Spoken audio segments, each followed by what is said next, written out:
പുതിയ ക്യാമറ എടുക്കണം. ഇതിൽ ഏത് ക്യാമറ വാങ്ങണം എന്നുള്ള ഒരു ഡിസിഷനിൽ എത്തുക എന്ന് പറയുന്നത് നിലവിൽ വളരെ കൺഫ്യൂസിംഗ് ആയിട്ടുള്ള കാര്യമാണ്. കാരണം മാർക്കറ്റിൽ ഒരുപാട് ഓപ്ഷൻസ് ഉണ്ട്, പല ക്യാമറകൾക്കും പല പല ഫീച്ചേഴ്സുകളുണ്ട്. ഇതിൽ നിന്നൊക്കെ നമുക്ക് സ്യൂട്ടബിൾ ആയിട്ടുള്ള ഒരു ക്യാമറ എങ്ങനെ സെലക്ട് ചെയ്യും? ഇത്തരത്തിലുള്ള എല്ലാ കൺഫ്യൂഷൻസും സോൾവ് ചെയ്യാൻ വേണ്ടിയിട്ടുള്ളതാണ് ഈ ഒരു വീഡിയോ. ഇൻസ്റ്റാഗ്രാമിലും അതുപോലെ തന്നെ യൂട്യൂബിലും ഒക്കെ നമുക്ക് ഒരുപാട് പേര് ചോദിക്കുന്ന ചോദ്യമാണ് 60,000 താഴെയുള്ള മികച്ച ക്യാമറകൾ ഏതാണ്, അല്ലെങ്കിൽ 30,000 താഴെയുള്ള നല്ല ക്യാമറകളാണ്, ഞാൻ പുതിയൊരു ക്യാമറ എടുക്കുമ്പോൾ ഏതെടുക്കും എന്നൊക്കെ. ഇതിൽ ഏതെടുക്കും എന്നുള്ളൊരു ബ്രാൻഡിന്റെ പേര് പറയുന്നതിന് പകരം നിങ്ങൾ ആ ഒരു ഡിസിഷൻ എടുക്കാൻ ഹെൽപ്പ് ചെയ്യുന്ന രീതിയിലുള്ള എല്ലാ പോയിന്റുകളും നമുക്ക് ഈ വീഡിയോയിൽ കവർ ചെയ്യാം. ഏത് ക്യാമറ വാങ്ങും എന്നുള്ളതിനെ കുറിച്ച് പറയുമ്പോൾ ആദ്യം വരുന്ന ഒരു ചോദ്യമാണ് 30,000 താഴെയുള്ള അല്ലെങ്കിൽ ആ ഒരു രീതിയിലുള്ള ബേസിക് ക്യാമറകളിൽ ഏതാണ് നല്ലത്. അപ്പം ഈ ഒരു ചോദ്യം ഇപ്പം പതുക്കെ ഔട്ട്ഡേറ്റഡ് ആയിട്ട് തുടങ്ങി. കാരണം എന്താണെന്ന് വെച്ച് കഴിഞ്ഞാൽ ആ ഒരു ബേസിക് ഫീച്ചേഴ്സ് ഉള്ള പണ്ടൊക്കെ നമുക്ക് കിട്ടാറുള്ള 25,000-നും 30,000-നും ഒക്കെ കിട്ടുന്ന ക്യാമറകൾ പലതും ഇപ്പോൾ കമ്പനികൾ ഇറക്കുന്നില്ല. കാരണം എന്താണെന്ന് വെച്ച് കഴിഞ്ഞാൽ ഇത്തരം ഫീച്ചറൊക്കെ തന്നെ നമ്മുടെ മൊബൈൽ ഫോണിൽ നമുക്ക് കിട്ടും. നമുക്ക് ആ ഒരു പ്രൈസ് റേഞ്ചിലുള്ള നല്ലൊരു ഫോൺ വാങ്ങിയാൽ എല്ലാ ഫീച്ചേഴ്സും നമുക്ക് അതിൽ കിട്ടുന്നുണ്ട്. ഇപ്പോൾ ഇറങ്ങുന്ന എൻട്രി ലെവൽ ക്യാമറകൾ അഥവാ ബിഗിനേഴ്സ് ക്യാമറകൾ എന്ന് പറയുന്നത് തന്നെ അത്യാവശ്യം നല്ല ഫീച്ചേഴ്സോട് കൂടിയതും അതിന്റെ പ്രൈസ് എന്ന് പറയുന്നത് സ്റ്റാർട്ട് ചെയ്യുന്നത് തന്നെ അറൗണ്ട് ഒരു 50,000 തൊട്ടാണ്. രണ്ടാമത്തെ ചോദ്യം വരുന്നതെന്ന് പറയുന്നത് DSLR വേണോ അല്ല മിറർലെസ് ക്യാമറ വേണോ എന്നുള്ളത്. ആക്ച്വലി 2023 എത്തി നിൽക്കുമ്പോൾ നമുക്ക് ഈ ചോദ്യം ഇപ്പം ഓൾമോസ്റ്റ് ഔട്ട്ഡേറ്റഡ് ആണ്. പല കമ്പനികളും ഇപ്പം അവരെ DSLR ക്യാമറകളുടെ പ്രൊഡക്ഷൻ നിർത്തി. അത് മാത്രമല്ല അവരെ പുതിയ R&Dയും റിസർച്ചും പുതിയ ടെക്നോളജിയും ഒക്കെ വരുന്നത് മിറർലെസ് ക്യാമറയിലാണ്. ഇനി നിങ്ങളുടെ ബഡ്ജറ്റ് വളരെ കുറവാണ്, ഒരു DSLR ക്യാമറ മതി നിങ്ങൾക്ക് തൽക്കാലത്തിലുള്ള ആവശ്യങ്ങൾക്കൊക്കെ എങ്കിൽ നിലവിൽ അവൈലബിൾ ആയിട്ടുള്ള DSLR ക്യാമറ വാങ്ങാം. എന്നാൽ നിങ്ങൾ കുറച്ചും കൂടി ഫ്യൂച്ചർ കണ്ടിട്ടാണ് ഒരു ക്യാമറ വാങ്ങുന്നതെങ്കിൽ ഏറ്റവും നല്ലത് മിറർലെസ് ക്യാമറയിലേക്ക് പോകുന്നതായിരിക്കും. ഈ ഒരു വീഡിയോ എന്ന് പറയുന്നത് ആദ്യത്തെ ക്യാമറ എടുക്കുന്നവർക്കോ അല്ലെങ്കിൽ നമ്മൾ ബിഗിനർ ക്യാമറയിൽ നിന്ന് നെക്സ്റ്റ് ലെവലിലുള്ള ഒരു ക്യാമറയിലേക്ക് പോകാൻ ഉദ്ദേശിക്കുന്നവർക്ക് വേണ്ടിയിട്ടാണ്. ഇതൊരു പ്രൊഫഷണൽ ലെവലിലുള്ള ക്യാമറ എടുക്കാനുള്ള അഡ്വൈസുകളല്ല, കാരണം അവർക്കത് ഓൾറെഡി അറിയാമായിരിക്കും. ഇനി മൂന്നാമത്തെ ചോദ്യം എന്ന് പറയുന്നത് ഫുൾ ഫ്രെയിം ക്യാമറ വേണോ അല്ല ക്രോപ്പ് സെൻസർ ക്യാമറ വേണോ എന്നുള്ളത്. ഫുൾ ഫ്രെയിം ക്യാമറ എന്ന് പറയുന്നത് കുറച്ചുകൂടി വലിയ സെൻസർ സൈസ് ഉള്ള ക്യാമറകളാണ്. ക്രോപ്പ് സെൻസർ എന്ന് പറയുന്നത് അതിന്റെ ക്രോപ്ഡ് വേർഷൻ, ചെറിയ സെൻസർ സൈസ് ഉള്ള ക്യാമറകളാണ്. ഇതിൽ ഫുൾ ഫ്രെയിം ക്യാമറയ്ക്ക് സെൻസർ സൈസ് കൂടുതലായതുകൊണ്ട് തന്നെ അതിന്റെ ലോ ലൈറ്റിലുള്ള പെർഫോമൻസും കൂടുതലായിരിക്കും. അതുപോലെ തന്നെ കുറച്ചുകൂടി ബെറ്റർ ആയിട്ടുള്ള ബാക്ക്ഗ്രൗണ്ട് ബ്ലർ കിട്ടുകയും ചെയ്യും. ഫുൾ ഫ്രെയിം ക്യാമറകളുടെ ഡിസഡ്വാൻറ്റേജ് എന്ന് പറയുന്നത് അതിന്റെ പ്രൈസ് തന്നെയാണ്. ഇതിന് വളരെ ഹൈ പ്രൈസ് ആണ്. അതിന്റെ ലെൻസുകൾക്കും നല്ല പ്രൈസ് ഉണ്ട് നമ്മുടെ ക്രോപ്പ് സെൻസർ ക്യാമറകളെ കമ്പയർ ചെയ്യുന്ന സമയത്ത്. ഫുൾ ഫ്രെയിം ക്യാമറ വേണോ അല്ല APS-C സെൻസർ ക്യാമറ വേണോ എന്നുള്ള ഡിസിഷൻ എടുക്കുന്നത് നിങ്ങളുടെ പർപ്പസിനെ കൂടെ കൺസിഡർ ചെയ്തിട്ട് വേണം. നിങ്ങൾ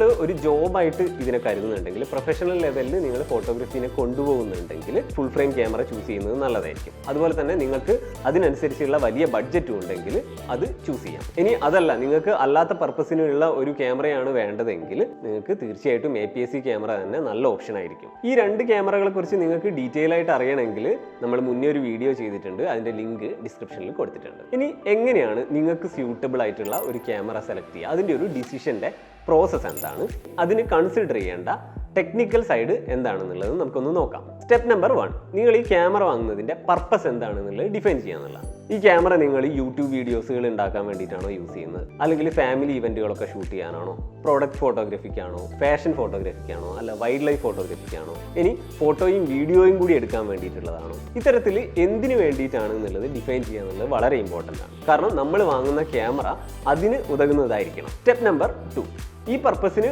വേണ്ടിയിട്ട് നിങ്ങളുടെ ക്യാമറയിൽ നിർബന്ധമായിട്ടും എന്തൊക്കെ ഫീച്ചേഴ്സ് ഉണ്ടായിരിക്കണം എന്നുള്ളത് നമ്മൾ ആദ്യം തന്നെ നോക്കി വെക്കണം. ഇപ്പോൾ ഒരു ഉദാഹരണം പറയുകയാണെങ്കിൽ, നിങ്ങളൊരു വൈൽഡ് ലൈഫ് ഫോട്ടോഗ്രാഫറോ അല്ലെങ്കിൽ സ്പോർട്സ് ഫോട്ടോഗ്രാഫറോ ഒക്കെ ആണെങ്കിൽ അതിൻ്റെ ഓട്ടോ ഫോക്കസ്, അതുപോലെ തന്നെ കണ്ടിന്യൂസ് ഫ്രെയിംസ് ഷൂട്ട് ചെയ്യാനുള്ളതിൻ്റെ കപ്പാസിറ്റി, ഇതൊക്കെ വളരെ ഇമ്പോർട്ടൻ്റ് ആണ്. എന്നാൽ നിങ്ങളൊരു പ്രൊഡക്റ്റ് ഫോട്ടോ ഷൂട്ട് ചെയ്യുന്ന ആളാണെങ്കിൽ അതിലെ ഓട്ടോ ഫോക്കസ് എന്ന് പറയുന്നതോ കണ്ടിന്യൂസ് ഫ്രെയിംസിൻ്റെ അളവൊന്നും ഒട്ടും പ്രാധാന്യം ഇല്ലാത്തതാണ്. അതുപോലെ തന്നെ നിങ്ങളൊരു യൂട്യൂബറോ അല്ലെങ്കിൽ ബ്ലോഗറോ ഒക്കെ ആണെങ്കിൽ അതിനനുസരിച്ചുള്ള ഫീച്ചേഴ്സ് വേണം. നിങ്ങൾക്ക് നിങ്ങളുടെ ക്യാമറയിൽ തന്നെ ലൈവ് സ്ട്രീം ചെയ്യാനൊക്കെ ഉള്ള ഫീച്ചേഴ്സ് ഉണ്ടെങ്കിൽ അത് വളരെ യൂസ്ഫുൾ ആയിരിക്കും. എന്നാൽ നിങ്ങളൊരു ഫോട്ടോഗ്രാഫി മാത്രം സ്പെഷ്യലൈസ് ചെയ്യുന്ന ആളാണെങ്കിൽ അതിലെ വീഡിയോ ഫീച്ചേഴ്സ് ഒട്ടും ഇമ്പോർട്ടൻ്റേ ആയിരിക്കില്ല. ഒരു ഹൈബ്രിഡ് ക്യാമറയിലേക്ക് പോകേണ്ട ആവശ്യം തന്നെ ഉണ്ടാവില്ല. അതുകൊണ്ട് തന്നെ നിങ്ങൾ ആഗ്രഹിക്കുന്ന ഒരു പർപ്പസിന് വേണ്ടിയിട്ട് എന്തൊക്കെ ഫീച്ചേഴ്സ് നിർബന്ധമായിട്ടും നിങ്ങളെ ക്യാമറയിൽ വേണം എന്നുള്ളത് നോക്കി വെച്ചിട്ട് അത്തരം ഫീച്ചേഴ്സ് ഉള്ള ക്യാമറകൾ വേണം നമ്മൾ സെർച്ച് ചെയ്യാൻ വേണ്ടിയിട്ട്. അടുത്തത് മോസ്റ്റ് ഇമ്പോർട്ടൻ്റ് ആയിട്ടുള്ള ഒരു കാര്യമാണ് നമ്മുടെ ബഡ്ജറ്റ്. നമ്മൾ ഈ ഫീച്ചേഴ്സ് ഒക്കെ ലിസ്റ്റ് ചെയ്താലും ഇത്രയും ഫീച്ചേഴ്സ് ഉള്ള ക്യാമറ ചിലപ്പോൾ നമ്മുടെ ബഡ്ജറ്റിൽ ഇല്ലെങ്കിൽ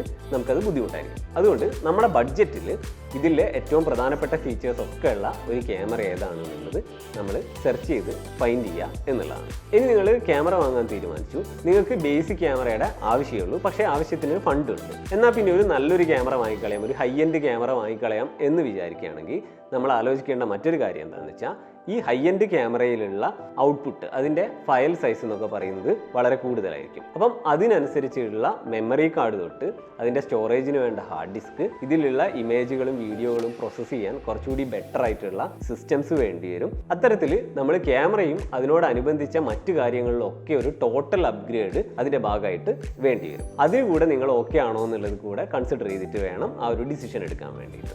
ഇനി ക്യാമറ എടുക്കുന്ന സമയത്ത് നമ്മൾ എന്തൊക്കെ ടെക്നിക്കൽ കാര്യങ്ങളിൽ ശ്രദ്ധ കൊടുക്കണം എന്നുള്ളത് നോക്കാം. ലെൻസ് ഓപ്ഷൻ ക്യാമറ പോലെ തന്നെ പ്രധാനപ്പെട്ടതാണ് നല്ല ക്വാളിറ്റി ലെൻസും. അതായത് നമ്മുടെ ക്യാമറയിൽ കുറച്ചും കൂടി ബെറ്റർ ക്വാളിറ്റി ലെൻസ് ഇട്ട് കഴിഞ്ഞാൽ നമുക്ക് കുറച്ചുകൂടി നല്ല ചിത്രങ്ങൾ കിട്ടും. അതുകൊണ്ട് തന്നെ നിങ്ങൾ എടുക്കുന്ന ബ്രാൻഡിനും അതുപോലെ തന്നെ അതിൻ്റെ മൗണ്ടിനും ഇനഫ് ലെൻസ് ഓപ്ഷൻസ് മാർക്കറ്റിൽ അവൈലബിൾ ആണോ എന്ന് നോക്കണം. ചിലപ്പം ആ കമ്പനിയുടെ ലെൻസ് അല്ലാതെ തേർഡ് പാർട്ടി ലെൻസുകളും നമുക്ക് കുറച്ചുകൂടി ചീപ്പ് റേറ്റിന് കിട്ടും. ഇത്തരത്തിലുള്ള ഓപ്ഷൻസ് ഒക്കെ നന്നായിട്ടുള്ള ഒരു ക്യാമറയാണോ നിങ്ങൾ ചൂസ് ചെയ്യുന്നത് എന്നുള്ളത് ആദ്യം ഒന്ന് ശ്രദ്ധിക്കണം. Size and weight. നിങ്ങളൊരു ലൈറ്റർ ക്യാമറയാണ് നിങ്ങൾക്ക് വേണ്ടത്, നിങ്ങൾ ട്രാവൽ ചെയ്യുന്ന സമയത്തോ അല്ലെങ്കിൽ സ്ട്രീറ്റ് ഫോട്ടോഗ്രാഫിക്കോ ഒക്കെ വേണ്ടിയിട്ടാണെങ്കിൽ കുറച്ചുകൂടെ കോമ്പാക്റ്റ് ആയിട്ടുള്ള ക്യാമറകളായിരിക്കും നല്ലത്. അപ്പം അത്തരത്തിലുള്ള ഓപ്ഷനാണ് നിങ്ങൾ ചൂസ് ചെയ്യുന്നതെങ്കിൽ നിങ്ങൾ സെലക്ട് ചെയ്ത ക്യാമറയുടെ സൈസും വെയിറ്റും ഒക്കെ ആദ്യമേ തന്നെ ഒന്ന് നോക്കണം. അതുപോലെ തന്നെ നിങ്ങളുടെ കയ്യിൽ ഒതുങ്ങുന്നതോ, നിങ്ങളിപ്പോൾ ചെറിയ കൈയൊക്കെ ആണെങ്കിൽ വലിയ ക്യാമറകൾ ഹോൾഡ് ചെയ്യാനും അതിൻ്റെ ഒരു ഗ്രിപ്പൊക്കെ കിട്ടാൻ ചിലപ്പോൾ പ്രയാസമായിരിക്കും. അപ്പം നിങ്ങൾക്ക് സ്യൂട്ടബിൾ ആയിട്ടുള്ള ഒരു സൈസും വെയിറ്റും ആണോ ആ ക്യാമറയ്ക്ക് എന്നുള്ളത് ഒരു ഷോപ്പിൽ പോയിട്ടൊക്കെ ഒന്ന് യൂസ് ചെയ്ത് നോക്കിയാൽ നല്ലൊരു ഐഡിയ കിട്ടും. Camera LCD screen. ഈ സ്ക്രീൻ എന്താണ് ഇമ്പോർട്ടൻ്റ് ആയിട്ട് വരുന്നതെന്ന് വെച്ച് കഴിഞ്ഞാൽ നിങ്ങളൊരു സോളോ ഷൂട്ടറാണ് അല്ലെങ്കിൽ ഒരു വ്ളോഗിംഗ് ഒക്കെ ചെയ്യുന്ന ആളാണെങ്കിൽ ക്യാമറയുടെ LCD സ്ക്രീൻ എന്ന് പറഞ്ഞാൽ ഫുള്ളി ആർട്ടിക്കുലേറ്റ് ആയിരിക്കണം. നിങ്ങൾ തിരിച്ചു വെച്ചാലും നിങ്ങളുടെ ഫേസ് അതിൽ കാണാൻ പറ്റുന്ന രീതിയിലുള്ള ടിൽറ്റിങ് അതിനുണ്ടോ എന്നുള്ളത് നോക്കണം. ഇനിയിപ്പോൾ നിങ്ങൾ ക്യാമറയുടെ പുറകിൽ മാത്രം നിൽക്കുന്ന ആളാണെങ്കിൽ ഇപ്പോൾ ഫുള്ളി ആർട്ടിക്കുലേറ്റർ വേണമെന്ന് നിർബന്ധമല്ല, നിങ്ങൾക്കൊരു ജസ്റ്റ് ടിൽറ്റ് സ്ക്രീൻ തന്നെ ധാരാളമായിരിക്കും. അപ്പോൾ നിങ്ങളുടെ പർപ്പസിനനുസരിച്ച് അത്തരത്തിലുള്ള സ്ക്രീൻ അതിനുണ്ടോ എന്നുള്ളതും കൂടെ ഒന്ന് ചെക്ക് ചെയ്യാം. Mega pixel. പൊതുവേ ഉള്ളൊരു ധാരണയുണ്ട് മെഗാ പിക്സൽ കൂടിയ ക്യാമറ എന്ന് പറഞ്ഞു കഴിഞ്ഞാൽ മെച്ചപ്പെട്ട ക്യാമറയാണെന്നുള്ളത്. എന്നാൽ യഥാർത്ഥത്തിൽ അങ്ങനെയല്ല. നിങ്ങളുടെ പർപ്പസിനനുസരിച്ചാണ് ഈ മെഗാ പിക്സൽ എന്നുള്ളൊരു കാര്യം കൂടെ ചൂസ് ചെയ്യേണ്ടത്. അതായത് നിങ്ങളൊരു സോഷ്യൽ മീഡിയ ഷെയറിംഗ് ഒക്കെ മാത്രമേ ഉള്ളൂ, ചെറിയ സ്ക്രീനിൽ കാണാനുള്ള ഇമേജേ വേണ്ടുവെങ്കിൽ ഒരു 12 മെഗാ പിക്സൽ തൊട്ട് 24 മെഗാ പിക്സൽ വരെയുള്ള ക്യാമറകൾ എന്ന് പറയുന്നത് വളരെ സ്യൂട്ടബിൾ ആയിരിക്കും. മെഗാ പിക്സൽ കുറയുന്നതിനനുസരിച്ച് ഇതിന് ലോ ലൈറ്റിലുള്ള പെർഫോമൻസും വളരെ നല്ലതായിരിക്കും. ഇനി നിങ്ങൾക്ക് വലിയ പ്രിന്റിങ്ങിനോ ബിൽ ബോർഡിലൊക്കെ വെക്കാനോ ഒക്കെയുള്ള ഫോട്ടോ ആണ് വേണ്ടതെങ്കിൽ അതിന് ഹയർ മെഗാ പിക്സലുള്ള ക്യാമറ തന്നെയായിരിക്കും നല്ലത്. ഇനി ഹയർ മെഗാ പിക്സൽ ക്യാമറകളുടെ ഒരു ഗുണം എന്താണെന്ന് വെച്ച് കഴിഞ്ഞാൽ നിങ്ങൾക്ക് കുറച്ചുകൂടെ ക്ലോസ് ആയിട്ട് ക്രോപ്പ് ചെയ്യാം, അതിൻ്റെ ഡീറ്റെയിലുകൾ നഷ്ടപ്പെടാതെ എന്നുള്ളതാണ് അതിൻ്റെ അഡ്വാൻറ്റേജ്. Auto focus. നിങ്ങൾ വാങ്ങാൻ ഉദ്ദേശിക്കുന്ന ക്യാമറ എത്രത്തോളം ആക്യുറേറ്റ് ആയിട്ടും എത്രത്തോളം സ്പീഡിലും അതിൻ്റെ ഓട്ടോ ഫോക്കസ് വർക്ക് ചെയ്യുന്നുള്ളത് കൂടെ നോക്കാം. അതും നിങ്ങളുടെ പർപ്പസിനെ ഡിപ്പെൻഡ് ചെയ്തിരിക്കും. നിങ്ങളൊരു സ്പോർട്സ് ഫോട്ടോഗ്രാഫറോ വൈൽഡ് ലൈഫ് ഫോട്ടോഗ്രാഫറോ ഒക്കെ ആണെങ്കിൽ വളരെ ഫാസ്റ്റ് ആയിട്ടുള്ള ഓട്ടോ ഫോക്കസും ആക്യുറേറ്റ് ആയിട്ടുള്ള ഓട്ടോ ഫോക്കസും വളരെ നിർബന്ധമാണ്. ഇനി അങ്ങനെ അല്ലാത്ത പർപ്പസിന് ചിലപ്പോൾ അത്ര അഡ്വാൻസ് ആയിട്ടുള്ള ഓട്ടോ ഫോക്കസ് സിസ്റ്റം വേണമെന്ന് നിർബന്ധമില്ല. Frame per seconds. ഒരു സെക്കൻഡിൽ എത്രത്തോളം ഫ്രെയിം കണ്ടിന്യൂസ് ആയിട്ട് നിങ്ങളെ ക്യാമറയ്ക്ക് ഷൂട്ട് ചെയ്യാൻ പറ്റും എന്നുള്ളതാണ് ഈ കാര്യം. ഫാസ്റ്റ് ആയിട്ട് മൂവ് ചെയ്യുന്ന ഒരു ഒബ്ജക്റ്റിൻ്റെ ഫോട്ടോ എടുക്കുക, അല്ലെങ്കിൽ ഒരു ആക്ഷൻ ഷോട്ട്, അതല്ലെങ്കിൽ കാൻഡിഡ് ആയിട്ടുള്ള ഫോട്ടോകളൊക്കെ എടുക്കാൻ ശ്രമിക്കുന്ന സമയത്ത് കൂടുതൽ ഫ്രെയിം പെർ സെക്കൻഡ് ഉള്ള ക്യാമറ വളരെ യൂസ്ഫുൾ ആയിരിക്കും. ഇനി നിങ്ങളെല്ലാം അറേഞ്ച് ചെയ്ത് വെച്ചിട്ടുള്ള ഒരു പ്രൊഡക്റ്റ് ഷൂട്ട് എടുക്കുന്ന സമയത്ത് സിംഗിൾ ഷോട്ട് തന്നെ ധാരാളമായിരിക്കും. ഇനി നിങ്ങൾ ക്യാമറ എടുക്കുന്നത് വീഡിയോ പർപ്പസിനാണെങ്കിൽ വീഡിയോയ്ക്ക് സ്പെസിഫിക് ആയിട്ടുള്ള എന്തൊക്കെ ഫീച്ചേഴ്സ് നമ്മൾ കൺസിഡർ ചെയ്യണം. ഇതിൽ ഒരു കാര്യം എന്ന് പറയുന്നത് റെസല്യൂഷനാണ്. നിങ്ങൾക്ക് ഫുൾ HD-ലോ 4K-ലോ 6K-ലോ 8K-ൽ വരെയൊക്കെ ഷൂട്ട് ചെയ്യാനുള്ള ക്യാമറകൾ നിലവിൽ അവൈലബിൾ ആയിട്ടുണ്ട്. നിങ്ങൾക്കൊരു യൂട്യൂബറാണ് അല്ലെങ്കിൽ നിങ്ങൾ ഇൻസ്റ്റഗ്രാമിൽ ഷൂട്ട് ചെയ്യാനുള്ള റീലുകൾക്കൊക്കെ വേണ്ടിയിട്ടൊക്കെ ആണെങ്കിൽ നിങ്ങൾക്ക് ഒരു ഫുൾ HD-യോ 4K-യോ ഒക്കെ ഷൂട്ട് ചെയ്യാൻ പറ്റുന്ന ക്യാമറ തന്നെ ധാരാളമായിരിക്കും.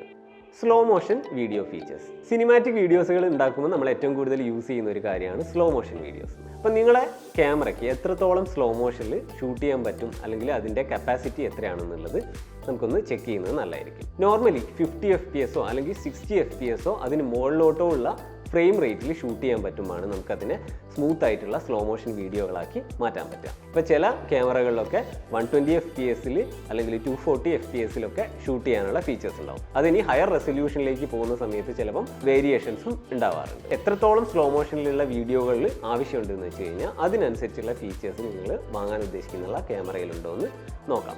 സ്ലോ മോഷനെ കുറിച്ച് നിങ്ങളൊരു ഡിസിഷൻ എടുക്കുന്ന സമയത്ത് ശ്രദ്ധിക്കേണ്ട കാര്യം, നിങ്ങൾക്ക് ആവശ്യമായിട്ടുള്ള റെസൊല്യൂഷനിൽ ഈ ക്യാമറ സ്ലോ മോഷൻ വീഡിയോ തരുന്നുണ്ടെന്നാണ്. ചില ക്യാമറകളുടെയൊക്കെ അഡ്വർടൈസ്മെന്റിൽ സ്ലോ മോഷൻ വീഡിയോ എന്ന് കാണാം. അത് ചിലപ്പം HD അല്ലെങ്കിൽ ഫുൾ HD ആയിരിക്കും അവർ സ്ലോ മോഷൻ തരുന്നത്. ചിലപ്പോൾ നിങ്ങൾക്ക് വേണ്ടത് 4K സ്ലോ മോഷൻ വീഡിയോ ആണെങ്കിൽ അതിനുള്ള ഫീച്ചേഴ്സ് ഉണ്ടോ എന്ന് വേണം ചെക്ക് ചെയ്യാൻ. വീഡിയോ ടൈം ലിമിറ്റ്, നിങ്ങൾക്ക് കണ്ടിന്യൂസ് ആയിട്ട് എത്രത്തോളം സമയം ക്യാമറയിൽ വീഡിയോ റെക്കോർഡ് ചെയ്യാൻ പറ്റുന്നതാണ് ഈ കാര്യം. മിക്ക ക്യാമറകളുടെയും ഒരു സ്റ്റാൻഡേർഡ് എന്ന് പറയുന്നത് 30 മിനിറ്റ് ആണ് കണ്ടിന്യൂസ് ആയിട്ട് ഷൂട്ട് ചെയ്യാനുള്ളത്. അപ്പോൾ നിങ്ങൾക്ക് അതിലധികം കണ്ടിന്യൂസ് ആയിട്ട് റെക്കോർഡ് ചെയ്യേണ്ട സിറ്റുവേഷൻ ഉണ്ടെങ്കിൽ അത്തരത്തിലുള്ള ഫീച്ചേഴ്സ് ഉള്ള ക്യാമറ ഉണ്ടോ എന്ന് ചെക്ക് ചെയ്യണം. ഇനി ഫൈനലായിട്ട് നമ്മൾ കൺസിഡർ ചെയ്യേണ്ട പോയിന്റ് എന്ന് പറയുന്നത്, നല്ല ക്യാമറകളല്ല നല്ല ഫോട്ടോഗ്രാഫുകൾ അല്ലെങ്കിൽ നല്ല വീഡിയോകൾ ക്രിയേറ്റ് ചെയ്യുന്നതെന്നുള്ളതാണ്. ആ ക്യാമറയ്ക്ക് പുറകിലുള്ള ആളിൻ്റെ ഇമാജിനേഷനും ക്രിയേറ്റിവിറ്റിയാണ്. അപ്പം നിങ്ങളുടെ ബഡ്ജറ്റിനുള്ളിൽ നല്ലൊരു ക്യാമറ വാങ്ങുക, ആ ക്യാമറ കൊണ്ട് മാജിക്കുകൾ ഉണ്ടാക്കുക എന്നുള്ളതാണ് അതിലെ ഏറ്റവും പ്രധാനപ്പെട്ട കാര്യം.